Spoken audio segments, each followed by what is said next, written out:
Na katika kikao chetu cha leo, Mwenyezi Mungu atuteremshie baraka na neema, atupe manufaa kwa yale tutakayoyazungumza. Labda imewahi kutokea katika maisha yako ukafanya jambo, ukasikia sauti kila pembe ya mji ikikulaumu na kukusema kwa nini umefanya, au umepewa cheo au nafasi maalum katika jamii, ukafanya jambo mwenyewe ukidhani kwamba ni zuri, na kwa hakika liwe ni zuri taban, lakini bado ukaona magazeti, television, redio nyinginezo zinakuzungumza wewe kwamba ulichokifanya si kitu kizuri. Kila mmoja katika sisi nafikiri haya huwa yanamfika katika njia moja au nyingine, iwe ni kutoka katika ngazi za juu mpaka chini. Hata wale watu wa kawaida wanapokuwa na wenzao wamekabidhiwa jambo kulifanya, haepukani na lawama kutoka kwa wenzake, haepukani na hujumu, mashambulio kutoka kwa wenzake, hatoepukana na kukosolewa katika kile alichokifanya, hata kiwe kizuri vipi. Lakini kile kizuri kwa watu wengine huwa ni kibaya. Hata jambo alifanya liwe na faida gani kwa watu, lakini watu wale wale ambao wanawatendea wao hawatoacha kumsema na kumshambulia na kumlaumu na kumkosoa. Nadhani hilo limeshawahi kupita katika maisha yako, umeliona. Kama ni mwalimu wa shule, ni mwalimu wa madrasa, kama ni waziri, kama ni rais, kama ni mtu ambaye una cheo maalum katika NGOs tofauti tofauti, au hata uwe mwenyekiti msikitini, au hata uwe imamu, au hata uwe ni dhabit, prefect katika skuli pale, umewekwa kuwalinda wenzako au kutizama nidhamu. Kila pahala, lan tanju min alhujum, huwezi kuokoka wala kusalimika na mashambulio na lawama na vitu kama hivi. Hichi ni kitu cha kawaida. Sasa ukitaka ulimwengu ambao hauna hivyo vitu, nenda katafute ulimwengu mwingine usiokuwa huo. Ukitaka ufanye jambo upate full supporters, nenda katafute ulimwengu ambao sio huu alioumba Allah subhanahu wa ta'ala.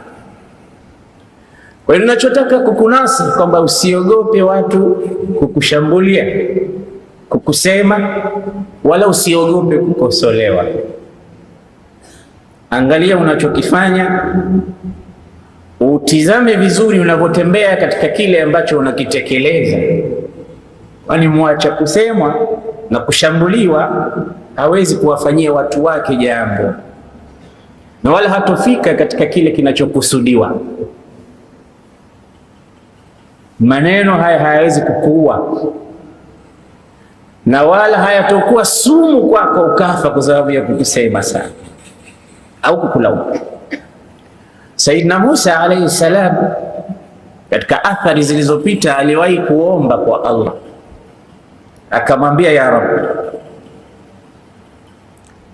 kuffa alsinata nnasi anni, kuffa alsinata nnasi anni, ebu wafunge midomo hawa watu wamekithiri kunisema. Anaomba msaada kwa Allah. Musa ni nani? Musa ni katika ulul azmi al-khamsa, wale mitume wakubwa watano ambao Mwenyezi Mungu Subhanahu wa Ta'ala amewaita ulul azm. Minka wa min Nuh Ibrahim wa Musa wa Isa ibn Maryam, yani mtume Muhammad, Nuh, Ibrahim, Musa, Isa, wanaitwaje? Ulul azmi min ar-rusul. Mambo yao ni makubwa, azimio yao ni makubwa, na vyeo vyao ni vikubwa. Innal adhaima kufuha al-udama, na mambo makubwa kiboko yake ni wale wakubwa vile vile. Kwa hiyo hawa walikuwa ni ulul azmi min ar-rusul, miongoni mwao Nabii Musa alayhi wa ala nabiyina salatu wassalam. Sema ya Rabb, zuia hizi ndimi za watu na midomo yao kunisema, kunitukana. Inaonyesha hata Musa hakuokoka na kusemwa na kutukana, na ni nabii min ulil azmi al-khamsa. Sikiliza jawabu kutoka kwa Allah jalla jalaluhu. So, ya Musa, lam attakhidh dhalika li nafsi. Ya Musa, ana lam attakhidh dhalika li nafsi. Musa, hilo unalolitaka wewe mimi mwenyewe sikujifanyia. Mimi Mungu, mimi Allah, hicho unachokitaka wewe kwamba nizibe midomo ya watu wasikutukane, wasiseme, mimi mwenyewe sikulifanya kwa watu. Allah anasema hata mimi mwenyewe wananitukana. Allah anasema hata mimi mwenyewe wanafanya, wananitukana, wananishambulia, wananikosoa. Sasa kama mimi Allah niloumba wananikosoa, wananitukana, wewe Musa nini? Musa, ana lam attakhidh dhalika li nafsi, mimi sikulichukua hilo kwa nafsi yangu. Ana akhluquhu, mimi nawaumba, wa arzuquhu, na mimi ndo ni mwenye kuruzuku. Wa hum yasubbunani wa yashtumunani, na wao kucha kutwa wananitukana na wananikebehi na wananilaumu na wananishambulia, na mimi ndo muumbaji wao na mimi ndo mwenye kuwaruzuku. Yasubbunani wa yashtumunani wa ana akhluqu wa arzuqu. Hadith sahihi inasemaje kuhusu habari hiyo hiyo inayozungumzwa hapa? Allah anasema yasubbuni ibnu adam wa yashtumuni, mwanadamu ananitusi, ananitukana. Wama yanbaghi lahu dhalika, na haikupaswa kabisa kwa mwanadamu kunitusi na kunitukana. Ma huwa sabbu ibni adam ala dhalika, nini matusi yake? Innahu yasubbu ad-dahr, mwanadamu ukaa katukana siku, mchana, wakati. Hizo siku, mchana, nyakati, ana dahr. Allah anasema mimi ndo mwenyewe, mimi ndo ulimwengu, kwa sababu nimeumba mimi. Usiku na mchana nauleta mimi. Nani anayeleta usiku? Nani anayeleta mchana? Yote hayo nayafanya mimi. Kwa hiyo mwanadamu anaposimama akasema siku hizi mbaya sana, huwa anamtukana Allah subhanahu wa ta'ala, kwa sababu ndo alozileta. Amma sabbuhu fa innahu yasubbu ad-dahra wa ana ad-dahr biyadi al-layli wan-nahar, biyadi al-layli wan-nahar, mimi ndo mwenye usiku na mchana, ndo mimi mwenyewe. Washatmuhu, na kunitukana kwake, innahu yaqulu, mwanadamu ananiambia, ittakhadha Allahu sahibatan wa walada, Mwenyezi Mungu amejichukulia mke na Mwenyezi Mungu ana mtoto. Wa ana alladhi lam attakhidh sahibatan wala walada, na mimi ni yule ambaye wala mke sina wala mtoto sina. Qul huwa Allahu ahad Allahu samad lam yalid wa lam yulad wa lam yakul lahu kufuwan ahad. Angalia matusi yao wanadamu. Ana lam attakhidh sahibatan wala walada, Allah sema mimi sina mke wala sina mtoto. Lakini mwanadamu ananiambia nina mke na mtoto, na wengine sema mpaka watoto wa kike. Na malaikatu banatullah, malaika ni mabinti wa Mwenyezi Mungu. Maneno hayo yanasemwa na wanadamu. Sasa Musa, mimi muumba wao, natukanwa hivyo, nani atakayesalimika? Nani atakayeokoka? Mtume Muhammad sallallahu alaihi wasallam ni kiumbe bora zaidi, lakini naye hakusalimika na lawama, hakusalimika na hujum na haja na sabbi au shatmi au shatim. Mtume sallallahu alaihi wasallam alikuwa vipi wakati mashambulizi yakielekezwa kwake na lawama na matusi? Kwa hiyo maudhui yetu ya leo tunasema ushkur husadak, yani washukuru sana maasidi wako. usiwapige vita, usiwatukane, usiwaapize, bali washukuru sana mahasidi wako. Na nikisema mahasidi, kila mmoja anajua Kiswahili sanifu. Hasidi ni adui. Hasidi ni yule ambaye hapendi wewe uwe na neema. Hasidi ni yule ambaye anachukia wewe kuwa na neema. Ma maana alhasad? Urafu alhasad wamearifu wakasema, alhasadu baghyu au bughdhu ni'matillah. Hasad maana yake ni kuichukia neema ya Mwenyezi Mungu, walau lam tatamanna zawala, hata kama hukutamani iondoke, ile kuichukia kwako tu ni hasad. Wengine waliarif kwamba an yatamanna almar'u ni'mata zawali akhi. Hasadi maana yake ni mtu atamani neema ya ndugu yake imuondokee. Ukitamani neema ya ndugu yako imuondokee, maana yake wewe ni hasidi. Lakini mwingine anasema la bughdhu ni'matillah wa in lam tatamanna zawala, ni kuichukia neema ya Mwenyezi Mungu hata kama hutotamani iondoke ile neema, tayari umeshaingia katika laini ya mahasidi. Sasa mimi leo na kunasi ndugu yangu Muislamu naye nisikiliza na kuambia, ushkur husadak, washukuru sana mahasidi zako, liannahum tabarra'u, kwa sababu hao mahasidi zako wamekufanyia msaada. Tabarra'u ilaika bidiayatin majaniya, wamefanya msaada wa kukutangaza wewe, tena free of charge, bila kukutoza ada yoyote. Daaya ile kukushambulia, ile kukusema, ile kukutukana, ile haja zote zile kwa watu wasiopenda kizuri ulichokifanya wewe, innahum yatabarrauna bidaayati, wanakutangaza, wanakueneza, wanakunyanyua. Daayatin majaniya niyabatan anka, tena wako wanaifanya kazi yako wewe, wenyewe hawajui. Al-Aqad ni mmoja katika waandishi mahiri sana waliokuwa ni abaqira mufakirin. Al-Aqad alijiliwa na bwana mmoja amemahanika, amesawijika, anamwambia, ya Aqad, inna an-nasa qad hajuni, watu wamenitukana, wamenitusi maneno mazito mazito, na kuna maneno mengine ukiyasikia wanayokuambia watu utatamani ardhi ipasuke, mijineno mizito mizito. Sasa Aqad anafuatwa na mtu anamshtakia, laqad hajani nnas, watu wamenitukana, wamenitusi, tena fa sahafa, katika majarida, magazeti.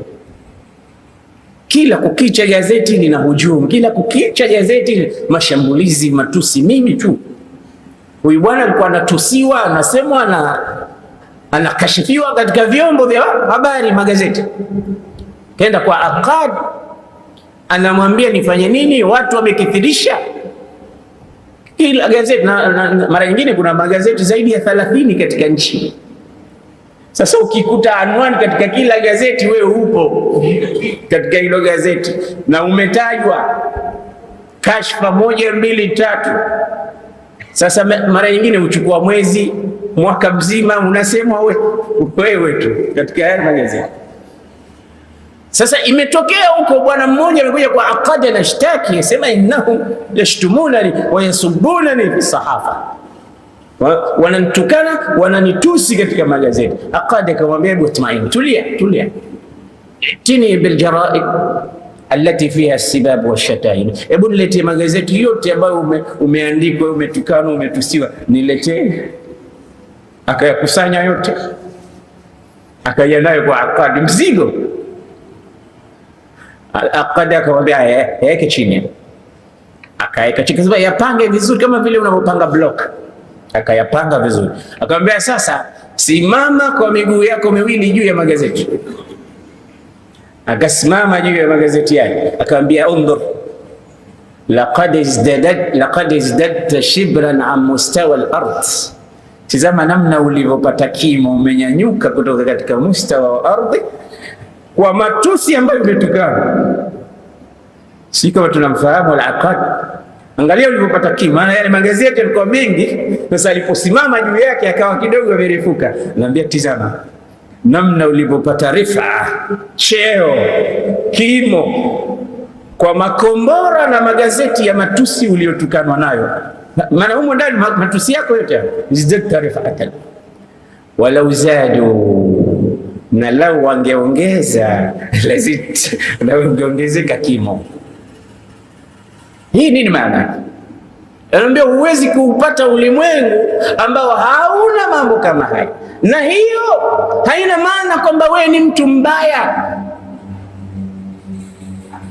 Ikiwa uko katika haki, ikiwa uko katika neema, ikiwa uko katika mwongozo ambao unaonekana wazi kwamba huu ni mwongozo wa haki, basi la takhsha laumata laim, usiogope lawama mwenye kulaumu, wala yasikutishe maneno ya mwenye kusema, kwa sababu wewe una neema na wao inawasumbua ile neema. Usitarajie mahasidi wako wakuandikie shahadatu husni sirati wasuluk. Kule shule madrasa kuna kitu kinaitwa shahada, unapewa katika mustawa mbalimbali. Fika mutawasit primary unapewa shahadatu ibtidaiya, inakuja mutawasit, idadiya, inakwenda mpaka unapata PhD. Sasa wale mahasidi zako unataka wakuandikie shahadatu husni sira wa suluk, wakuandikie certificate ya tabia njema na adabu nzuri, wakuletee. Madha tatawaqqa min husadik, unatarajia nini kutoka kwa mahasidi wako? Nawashuhudia kwamba fulani bin fulani ni mzuri wa tabia, miaka yake yote yameishi hapa, ni mcheshi, ni mzuri wa kuongea, adabu zake anawaheshimu wakubwa na wadogo, hatukukuta hata kitu kimoja kinachotiwa kasoro. Unatarajia hivyo kutoka kwa mahasidi wako? Kiyama kitasimama, hakuna hayo. Unasubiri nini kutoka kwa mahasidi wako? Subiri mashambulizi, subiri matusi, subiri lawama, subiri kukosolewa. Usisubiri shahadatu husni sira wa suluk, usisubiri certificate ya kutangazwa tabia yako nzuri, kwani kwa upeo wao hakuna zuri uliokuwa nalo. Kama utakwenda nyumbani kwake kila asubuhi hasidi, ukachukua fagio ukafagia, kisha ukapiga na deki nyumba yake mpaka chooni, kisha ukampigia pasi nguo zake, kisha ukamkaribishia viatu vyake na soksi zake ukaja nazo japo zinanuka, ukaja ukamwambia haya vaa bwana mkubwa, akashindwa pia kuvaa, ukamvalisha na nguo na kila kitu, kisha ukamwambia haya nenda, utopata isipokuwa bado atakuhusudu na kukufanya uadui. Kwa sababu anakuhusudu si kwa sababu eti ukimfanyia mazuri hatakuhusudu, anakuhusudu kwa neema ya Mwenyezi Mungu aliyokupa, na maadamu ile neema bado unayo, hasadi zake zitaendelea bado. Kwa hiyo washukuru sana wenye kukuhusudu. Kwa nini nasema washukuru? Kwa sababu alhasidu dalilun ala ni'matillahi alaik. Asili ni alama miongoni mwa alama kwamba wewe una neema ya Mwenyezi Mungu Subhanahu wa Ta'ala. Ile kupatikana hasidi katika maisha yako, anayekuhusudu ni alama kwamba kuna neema ya Mwenyezi Mungu amekuneemesha, yeye hana, ndio maana akakuhusudu. Mmoja katika washairi wenye hikma anasema, wa idha atatka madhammati min ahadin. Usikilize vizuri, utafahamu kwa nini ushukuru. Sasa wa idha atatka madhammati min naqisin, kama zitakuja shutuma zangu kwa mtu mpungufu wa adabu, hasidi huyo atakuletea. Wa idha atatka madhammati min naqisin fatilka shahadatun ala annani kamilun, zikija shutuma zangu kutoka kwa mchache wa adabu, huo ni ushahidi tosha kwamba mimi ni mkamilifu wa adabu. Kwa sababu gani? Yeye ameondoka, amekuja kwako, anaanza kutoa zile aibu zangu na matatizo yangu na makosa yangu na tusi na nini. Hii ni alama kwamba hapa kuna kitu kizuri, kama vile wanavyosema wa kama ala wajhi al-ardhi min shajar, kuna miti mingapi katika ardhi, walaysa yurma illa ma bihi thamar, lakini haupigwi mawe isipokuwa ule wenye matunda. Kwa idha atatka madhammati min naqisa, wakija wapungufu wa akili na adabu wakahusudu na wakazungumza mapungufu yangu, fatilka shahadatun, huo ni ushahidi kamil bi annani kamilun, kwamba mimi nimetimia. Sasa hasad ahusudiwi kila mtu, wala haja shambulizi hashambuliwi kila mtu, wala shatmi na sibab hazimwangukii kila mtu. Limadha la yahjuna hajaran, walini mtu akaya akamaliza wakati wake ule akawa analishambulia jiwe tu? Kwa nini apoteze wakati wake na wino wake na hela zake akaandika kwenye magazeti analitukana jiwe tu fulani? Halina kitu. Kwa nini akutukane wewe? Kwa nini akuseme wewe? Kwa nini akutangaze wewe? Kwa sababu una kitu kilichowafanya watu wakuseme, wakutangaze, wakutukane, wakufanyie mambo yasiyokuwa na maana. Unacho kitu, unacho kitu, una jambo. Kwa hiyo hii hasadi ni neema miongoni mwa neema za Mwenyezi Mungu, kuzijua kwamba ziko juu yako. Ndio maana al-Imamu Sha'rawi aliwahi kusema, akasema hivi, msikilize.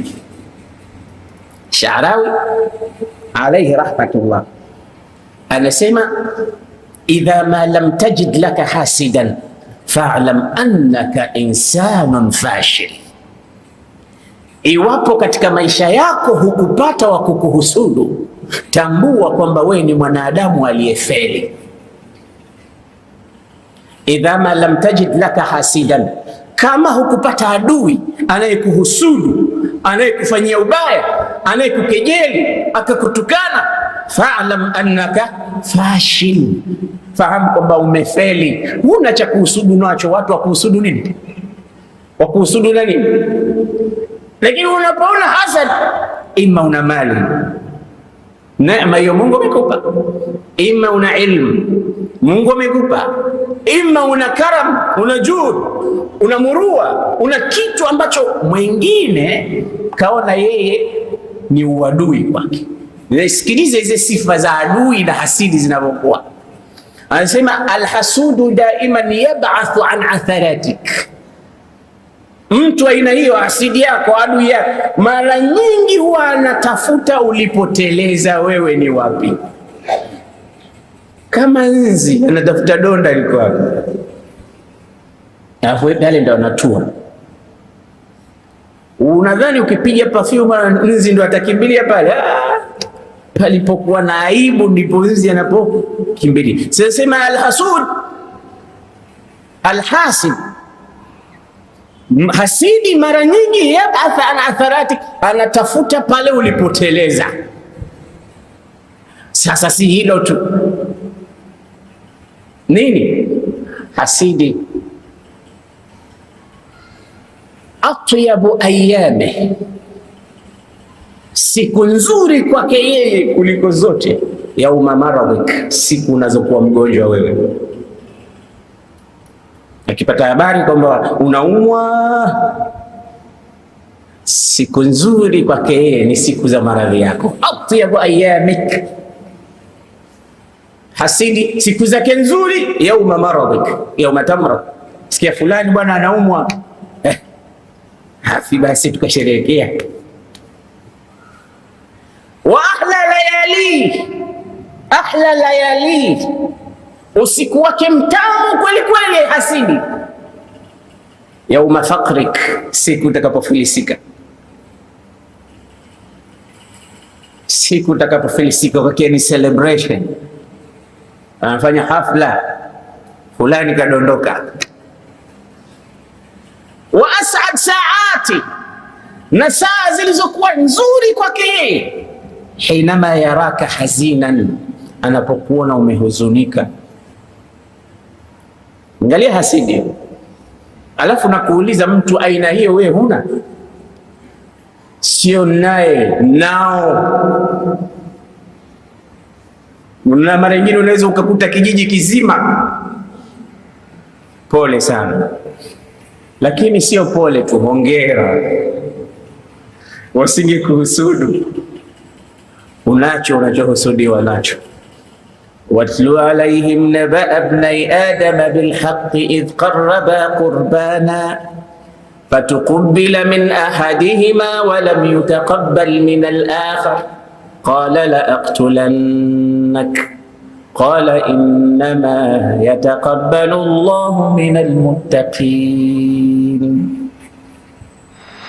Ni kisa Allah amekisimulia katika suratul Maida, mitaa hiyo ya aya nambari 27 kwenda mbele, utakuta mawaidha haya kukuonyesha kwamba hasad sio khurafa, hasad sio mambo ya kubuni, ni mambo mpaka ndani ya Qur'ani yamesimuliwa, katika ahadithi za Bwana Mtume sallallahu alaihi wasallam yamesimuliwa. Mtume akasema, istainu ala qada'i hawaijikum bilkitman fa inna kulla dhi ni'matin mahsud, kila mwenye neema haachi kuhusudiwa, kila mwenye zuri haachi maadui kuwapata. Am yahsuduna an-nasa ala ma atahum Allahu min fadli, aya nyingine, au wanawahusudu watu kwa sababu Allah amewapa fadhila zake? Wanawahusudu watu kwa sababu wamepata fadhila kutoka kwa Allah katika Qur'an. Basi Mwenyezi Mungu anasimulia vijana wawili, tena mara nyingine ubaya unaweza ukawa ndani ya nyumba yako, na ni vibaya kweli kweli unapoona kwamba anaye kuhusudu ni ndugu yako uliyetoka naye tumbo moja. Ani husudu mtu yoyote mwingine, lakini sio wewe. Na uzidi ubaya pale anapokuhusudu akawa ni mumeo aliyekuoa au mkeo ulomwoa. Na msiba wa msiba mara tatu pale unapohusudiwa na mtu wako wa damu, wako wa karibu. Ubaya huwa ni ubaya pale unapozungukwa na watu ukidhani kwamba ni marafiki zako, kumbe ni maadui zako. Ubaya uzidi zaidi pale unapokutana na watu wakiwa na nyuso za Abu Bakr as-Siddiq, lakini nyoyo zao ni za Abu Lahab la'natullahi alayhi. Hii yote ni maisha tunaishi. Sasa usipokuwa na akili timamu za kuutambua ulimwengu namna ulivyo, utapata tabu sana jinsi ya kuishi na watu, kwa sababu viumbe ni wazito sana. Lazima uwe na tools, uwe na nyenzo za kuweza kuresist baadhi ya hujumu zinazokuja. Uzipokee vipi? Wale wabaya wako wanapotunga mambo, wanapofanya mambo, upokeeje? Abu Bakr as-Siddiq alikutana na bwana mmoja siku moja. Abu Bakr as-Siddiq, yule bwana akamwambia Abu Bakr, la asubbannaka bisibabin tadkhulu ma'aka qabrak, leo nimedhamiria nitakutukana matusi mpaka utaingia nayo kaburini. Nani anamwambia hivi? Abu Bakr as-Siddiq. Na kutukana matusi utaingia nayo kaburini. Abu Bakr akasimama akatabasam, akamwambia, bal yadkhulu ma'aka qabruka anta, bali hayo matusi yataingia kaburini na wewe, kaburi yako mwenyewe, si ya kwangu. Anamrudishia. Angalia hizi ngao za kuweza kuwakabili watu aina hiyo. Kuna watu wengine hawajui zuri unalomtendea. Umempa kalamu atie saini vocha zile, achukue hela, kalamu ile anaiandikia matusi ya kukutukana wewe ulomsaidia kalamu. Umempa gongo kwa sababu kiuno chake hawezi kusimama vizuri apate kutembelea, anakupiga nalo la kichwa. Mkono unaompelekea mkate apate kushiba, yeye anaung'ata. Ni watu wasiojua fadhila za kufadhiliwa. na ni watu ambao hawatobadilika, kwa sababu ndani yao ni mahasidi. Mpake mafuta, mtie udi, mbadilishe kwa vyovyote, lakini hatobadilika maadamu ana sifa ya uhasidi. Alkalbu kalbun wa in qalladtahu dhahabun, mbwa atabaki kuwa mbwa hata ukimfunga cheni ya dhahabu, habadiliki kwa sababu cheni yake ya dhahabu asiwe mbwa, ndio huyo huyo tu. Sasa wewe unapoishi katika ulimwengu kukawa kuna watu sampuli hiyo, jiandae na mambo ya kuweza kupokea na kuishi nao, usipaparike. Nabii Adam alizaa watoto, miongoni mwa watoto hao alikuwepo mtoto wake akiitwa Qabil na Habil, ndio wanaosimuliwa katika suratul Maida, sura ya meza. Hawa watoto ilifika pahala kila mmoja akawa anagombania jambo, analitaka jambo. Baadhi ya mufassirina wanasema ilikuwa Qabil ana dada yake na Habil ana dada yake, yani Nabii Adam mkewe Hawa alipokuja katika dunia alizaa watoto pacha pacha, akazaa mimba 40, kila mimba moja watoto wawili, dume na jike, mtoto wa kiume na mtoto wa kike. Sasa Qabil na dada yake na Habil na dada yake. Sasa kwa sababu duniani kulikuwa hakuna watu, wao ndo watu wa mwanzo kuieneza dunia, ikabidi wale wanaozaliwa pacha inakuwa kama wao ndo ndugu, wale wengine inakuwa kama wambali. Kwa hiyo yule anaweza akamuoa yule na huyu akamuoa yule. Umefahamu? Ndio maana Allah subhanahu wa ta'ala anasema ya ayuha nas ittaqu rabbakum alladhi khalaqakum min nafsin wahida wa khalaqa minha zawjaha wa batha minhuma rijalan kathiran wa nisaa, akaeneza watu wengi na wanawake wengi, wameenea. Kwa hiyo ikawa sheria imebidi wawezeshani hivyo, lakini dada wa Qabil alikuwa sio mrembo kama dada wa Habil alikuwa sio mrembo kama dada wa Qabil. Kwa hiyo Qabil alitakiwa amoe dada wa Habil ambaye hakuwa na uzuri, na Habil amoe dada wa Qabil aliyekuwa mzuri. Sasa ikabidi katika kuhasibu masala haya wapeleke sadaka kwa Allah. Atakayepokelewa sadaka yake huyo ndiye aliyefaulu. Atakayepokelewa ile qurban ni sadaka, huyo ndiye aliyefaulu. Akachukua Qabil mazao yake, na alikuwa ni mkulima, akachukua akapeleka katika jabali. Akachukua Habil kondoo wake alionona, akachukua akapeleka katika jabali. Pale katika jabali ilikuwa unakuja moto, unachukua moja katika sadaka ambayo imekubaliwa. Kwa hiyo sadaka ya yule ambaye atakayekubaliwa itachukuliwa. Ukiona sadaka yako haipo, kumbuka kwamba umekubaliwa. Ukiona sadaka yako iko hapo hapo, fahamu kwamba ukukubaliwa. Allah subhanahu wa ta'ala akapeleka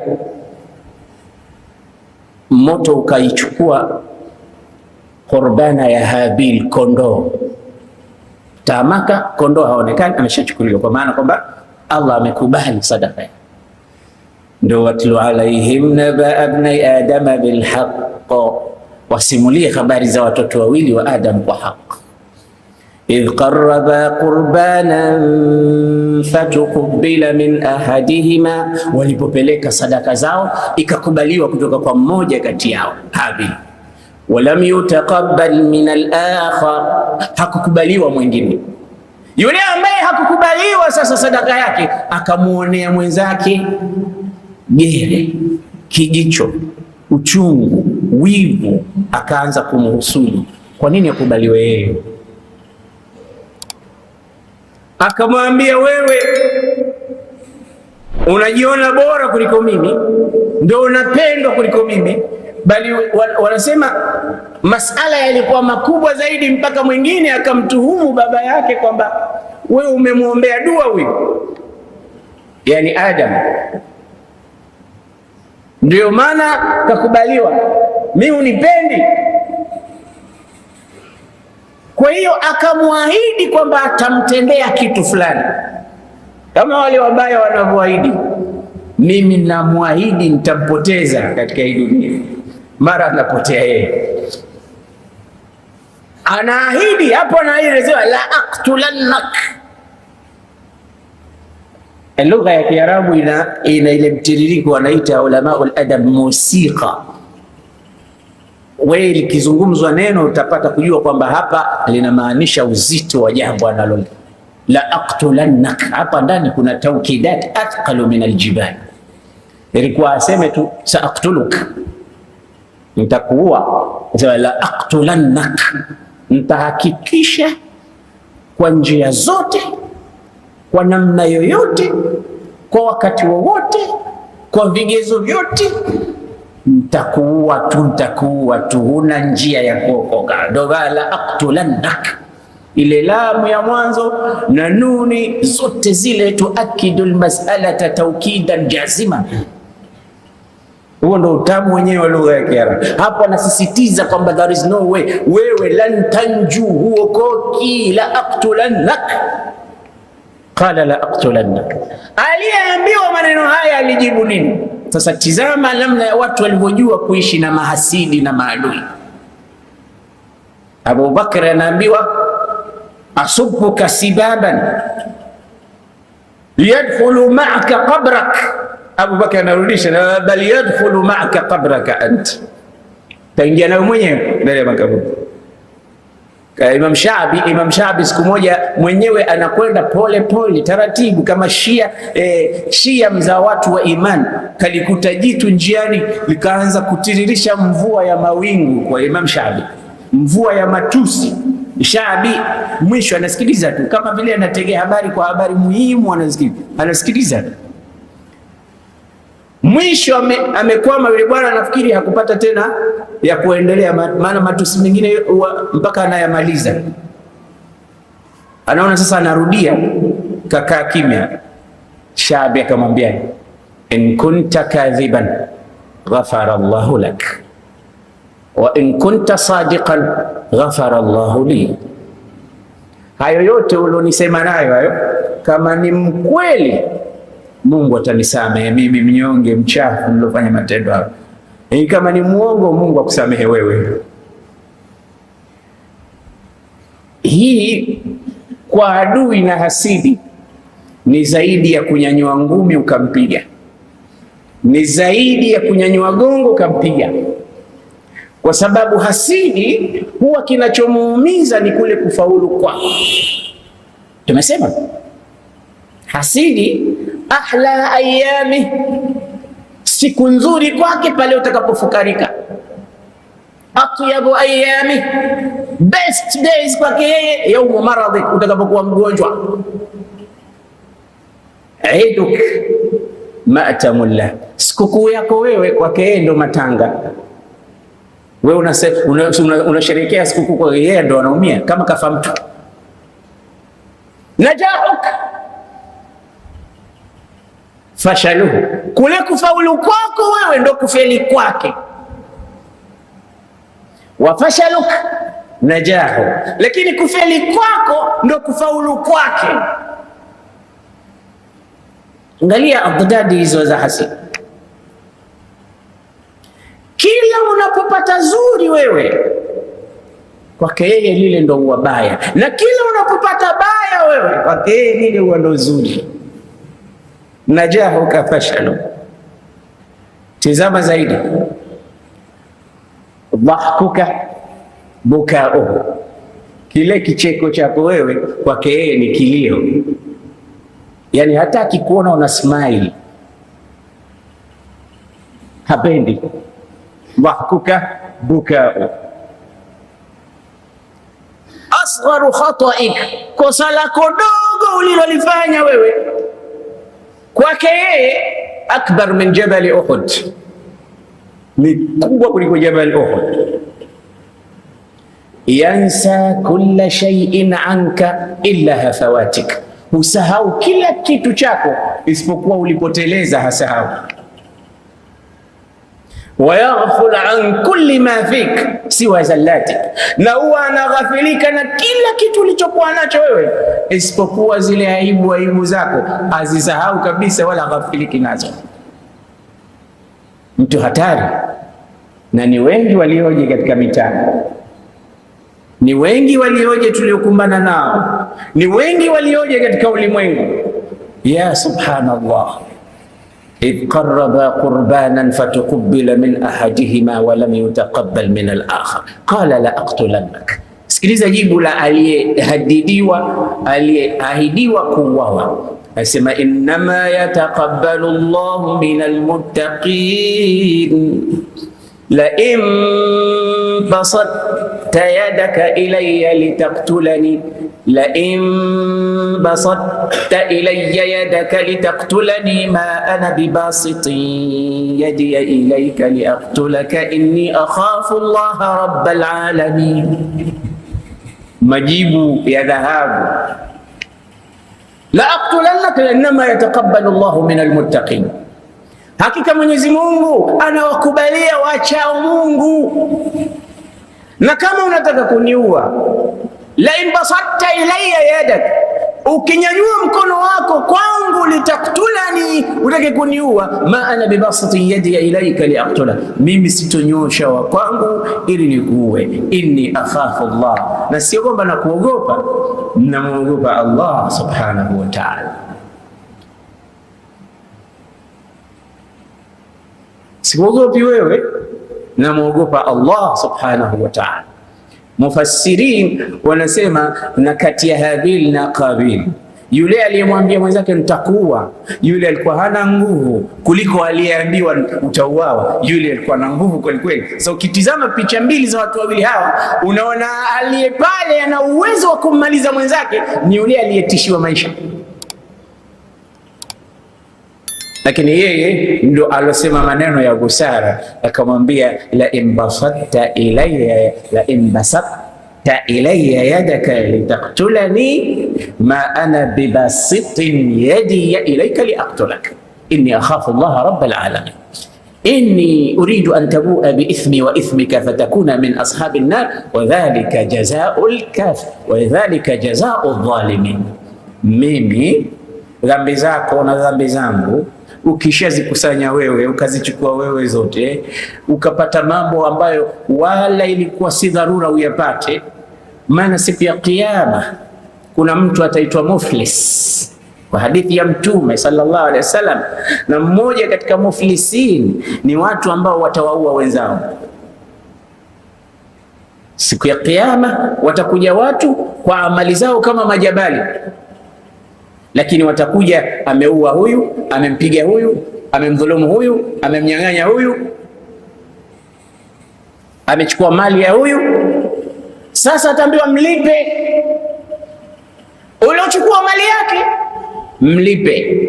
Kule hakuna banku markazi, hakuna BOT, hakuna PBZ, hakuna Barclays, hakuna benki yoyote kule. Sasa utamlipa, utatoa wapi malipo ya kumlipa mali yake? Sina ya Rabbi. Haya, huna. Sasa kama huna, itabidi mema yako uliyoyachuma apewe yule uliyemdhulumu kwa njia hiyo, zichukuliwe zile amali zako apewe huyu.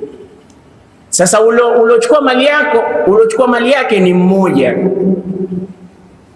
Je, wakiwa 10? Je, wakiwa 15, 20,000?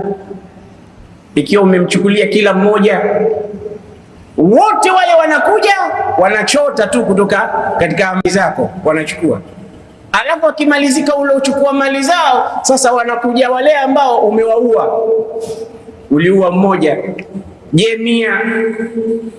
Nao wanachukua, wanachota kutoka katika kisima hicho, wanaondoka wale. Wanakuja watu uliowadhulumu, wanakuja watu kila aina uliowafanyia mabaya, wanakuja wanachukua, mpaka itafika pahali utakuwa thawabu zote zimefutwa, huna.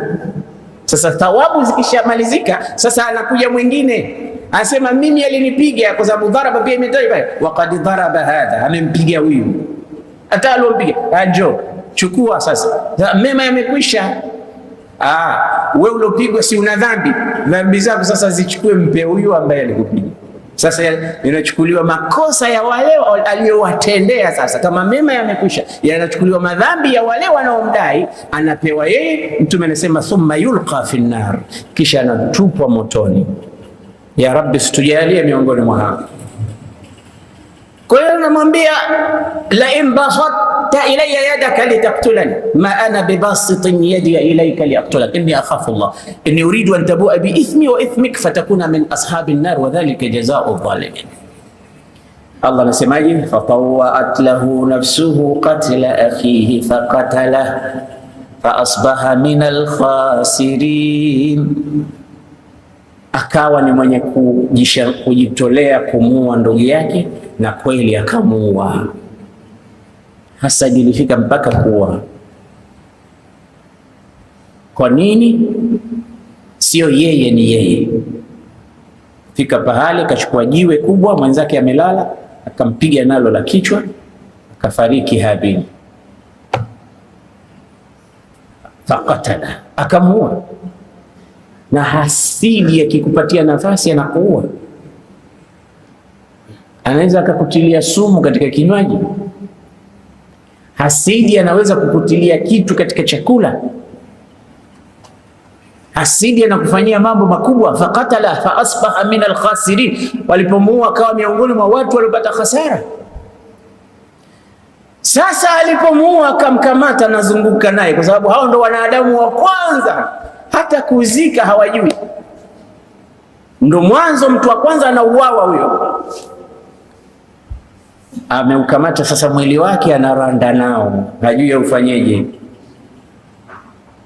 Faba'atha Allahu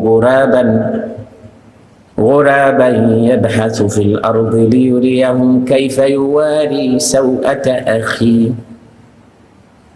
qala ya waylata a'jaztu an akuna mithla hadha al-ghurab fa uwari sawata akhi fa asbaha minan nadimin.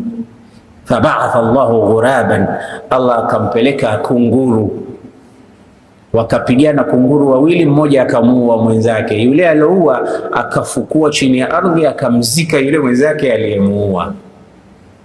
Sasa yule bwana, senario yote hilo nini yote ile, anaona harakati zote za mapigano kati ya makunguru, anaona kunguru kamuua ndugu yake kama yeye alivyomuua ndugu yake, kisha kunguru kamzika ndugu yake. Sasa yeye na yeye, kwa nini asimzike ndugu yake kama kunguru alivyozika mwenzake?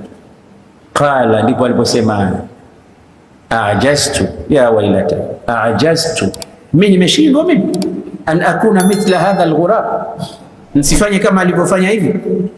Akachimba shimo akamzika.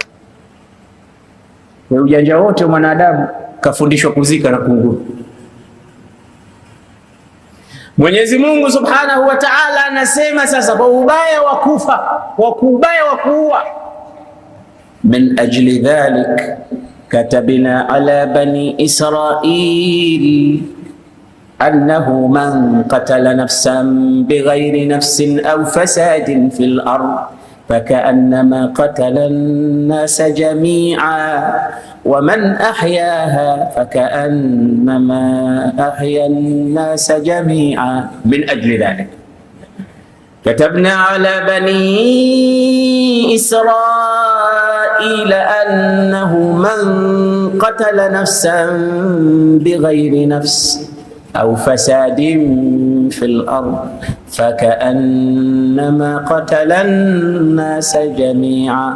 Allah kasema kwa ajili hiyo tumeandika kwa wana wa Israeli kwamba yeyote atakayeua nafsi bila ya haki, na hiyo sio kwa Bani Israeli. Uislamu umezungumzia ubaya wa kuua.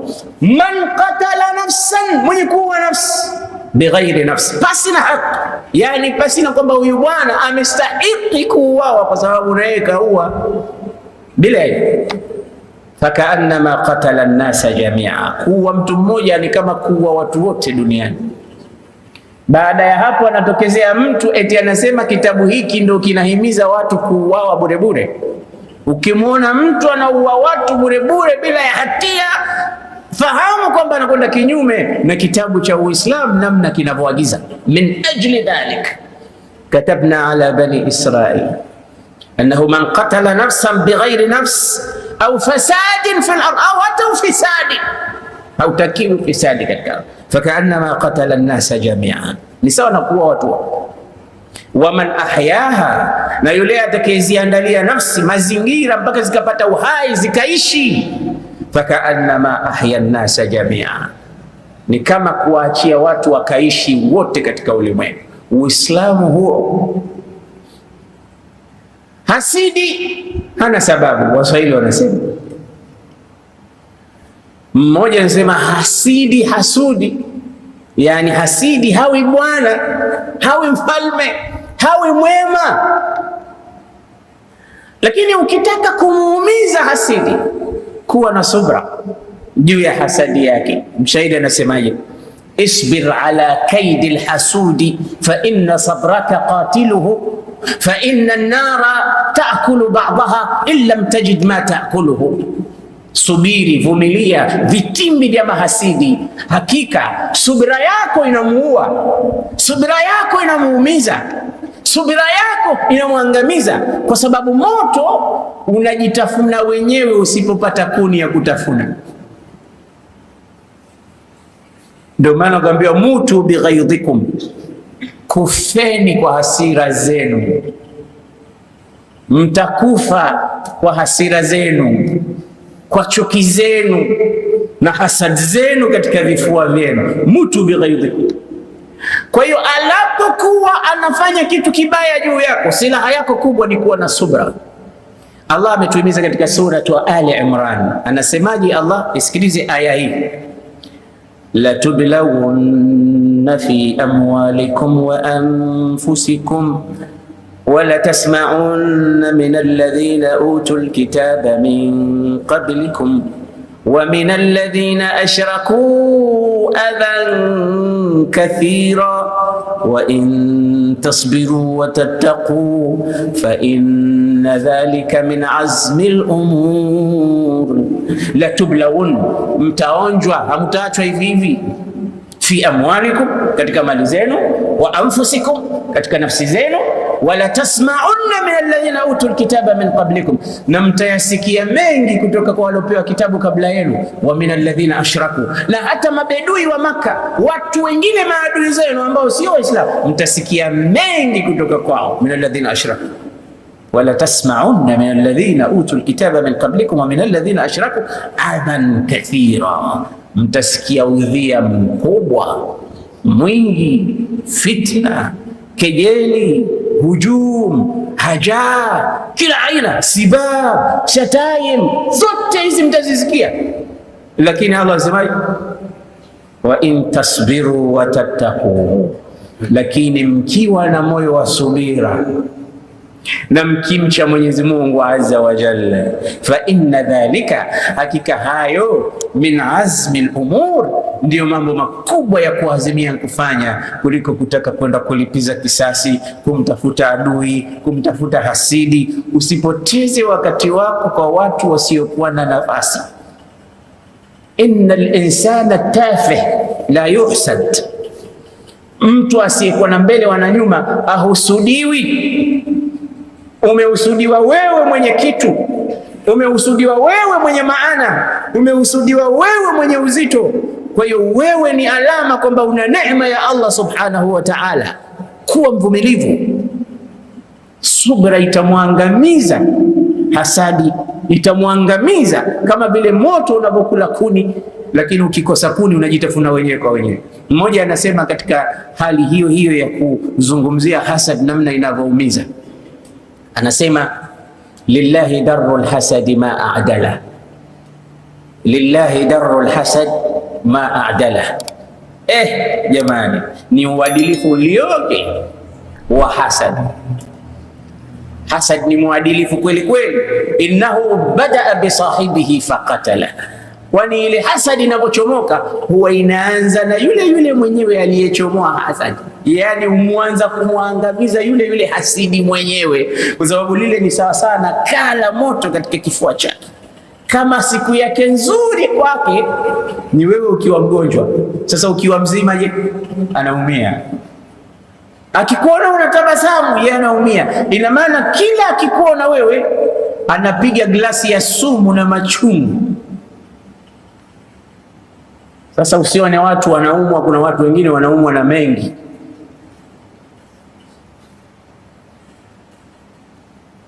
Umetia rangi nyumba antifungus tu, amedondoka ameenda kutiwa drip. Kwa nini? Jirani katia bati nyumba yake, anataka uwe na banda hilo hilo tu, kila siku unavujiwa. Kukinyesha mvua, zile jiha zote zile, mashariki, magharibi, kaskazini, kusini, zote unazimaliza kwa kuhamisha kitanda. Yeye uko na celebrate. Ukija ukitia bati tu utasikia fulani kalazwa mnazi mmoja, maradhi nini, umetia bati. Subiri, atajiumiza mwenyewe. Hasa anakwenda mbio. Ingelikuwa miguu hii inamalizika kama vile viatu, angekuwa hana visigino, lakini Mungu amewahurumia. Njia ile haimei nyasi kwa kutafutia ubaya. Isbir ala kaidi lhasudi fa inna sabraka qatil. Na ukitaka kujua ubaya wa mtu hasidi, subhanallah, anasema mmoja, walikutana watu wanahadithia kwamba walijiliwa bwana wawili. Akaambiwa mmoja wao, bwana, sisi tumekupeni special offer kutoka kwa Allah. Unajua zamani malaika wanakuja kwa wanadamu kwa maumbile kama ile hadithi sahihi ya yule kipara na kipofu tulikuwa tulizungumza, na yule aliyokuwa na maradhi ya mbaranga, walijiliwa na malaika katika sura ya wanadamu. Asiyejiliwa bwana akaambiwa, unachotaka tutakupa, lakini ukumbuke kwamba ukitaka kitu fulani, huyo mwenzako hapa pembeni tutampa mara mbili yake. Sasa taja unataka nini? Kila utakachokitamani, sahibi yako pembeni hapo atapata mara mbili ya ulichokitaka wewe. Sasa angalia uzito wa tabia za hasid. Akawaza, hii ina maana mimi nikisema nyumba yanapata mbili, nikisema gari yatapata mbili, mathalan nikipata shamba yanapata mawili. Yani kila ninachokitaja mimi apate mawili. Apatie nini mawili? Kama mtoe jicho, toe jicho. Nimekaa nimefikiria, naona nitoe jicho. Maana kitolewa yeye jicho moja, mwenzake atatolewa mawili, atakuwa haoni kabisa. Angalia mtu huyo alivyokuwa mbaya. Yupo katika jamii yetu mtu huyo anaitwa hasidi. Mtoe jicho, mwenzake atatolewa mangapi?